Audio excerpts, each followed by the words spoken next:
기획특집 박정열 시인의 내가 본 스시마 제24편 한국전망대. 글쓴이 대숙 박정열. 읽으니 AI 보이스. 만드니 대숙 박정열. 산마루를 따라 오르면 바람이 먼저 말을 건넨다. 그 바람은 오래된 이야기를 품고 가슴을 적신다. 한국 전망대의 발길이 닿기 전부터 바람에 이끌려 걷고 있었다. 팔각정이 모습을 드러내는 그때 기억의 언덕이 되살아났다. 이 전망대는 산을 평탄하게 깎고 그 터에 세운 정자다. 정자에 오르면 조선의 사절단이 떠났던 부산포가 아득하다. 1703년 청명한 아침 해를 보며 떠났던 그들은 저녁 무렵 대마도 앞바다에서 폭풍을 만났다. 모두 목숨을 잃었다. 그들의 이름이 바람에 실려 여기 머물러 있다. 조선 숙종 29년 개미 1703년 음력 2월 5일 청명한 아침에 부산을 떠난 조선 역관 일행 한천석 이하 108명이 저녁 무렵 대마도 악포에 입항 직전 갑자기 불어닥친 폭풍에 애석하게 전원이 죽음을 맞았다. 당시 한양을 비롯한 각지에서 선임된 이 사절단은 정부양사와 상관 28명, 중관 54명, 하관 24명으로 구성하였다. 이들은 대마도 제3대 번주인 소위진의 죽음을 애도하고 세번주가 된 제5대 소해방의 습봉을 축하하기 위해 파견된 조선 외교사절단이다. 강호 시대의 일본이 쇄국 체제하에 유일하게 국교를 정식으로 유지한 나라가 조선이다. 하략. 일본 막부가 대마도 번주에게 외교권을 주었다. 이 사실에 주목해본다. 대마도 번주에게 강호 막부는 상당한 권력을 주었음을 가늠할 수 있다. 가네이시 성번주가 소 가문이라는 사실을 기억하고 있다면 스시마는 조선 조정과 매우 좋은 협력 관계에 있었음을 알게 한다. 관계는 너그러워지는 만큼 가까워짐을 의미한다. 소가 후손 소 다케유키가 덕혜옹주와 혼인한 사실도 그럴 만한 이유가 있다고 인정하고 싶다. 막부로부터 비혼의 덕혜옹주를 보호하려는 측은지심에 있지 않았을까 짐작할 수 있다. 덕혜옹주와 소 다케유키의 결혼을 두고 정략이라는 말도 부인할 수 없다. 한국에 널리 퍼진 소 다케유키의 나쁜 소문은 반일 감정을 부추기는 속사정도 인정할 수 있다. 소설가 나카라이 스토이가 춘향전을 일본어로 번역한 사실에 호기심이 갔다. 정확한 사실이야 알 수 없어도 미루어 생각해보면 그도 역시 소 가문이 후광을 입은 일본 젊은이 중 한 사람이다. 나카라이 스토이 아버지가 부산 초량에서 개업의사로 있었다.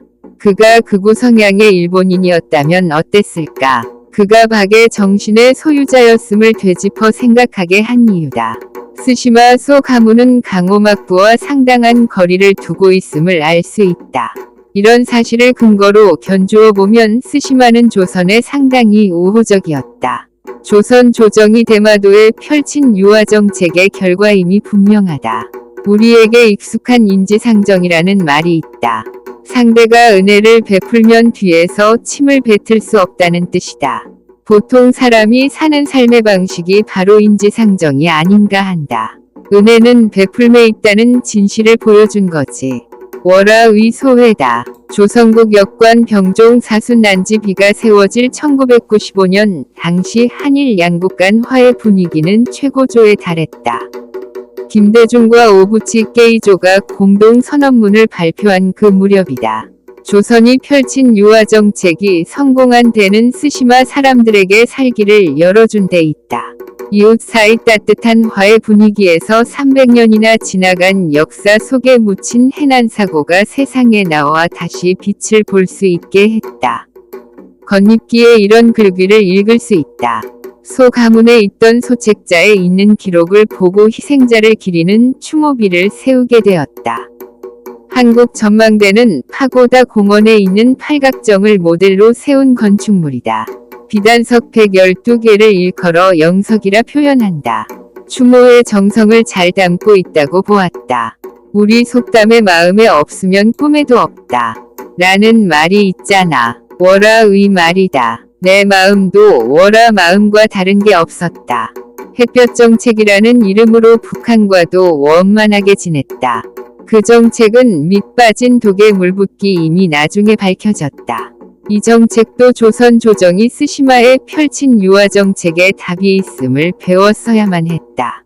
지금에서 보면 햇볕 정책은 퍼주기에 불과하였다. 북의 핵 개발에 기름을 붓는 격이 되고 말았다. 진정으로 돕는 일은 스스로 일어설 수 있는 밑거름을 주었어야 맞다.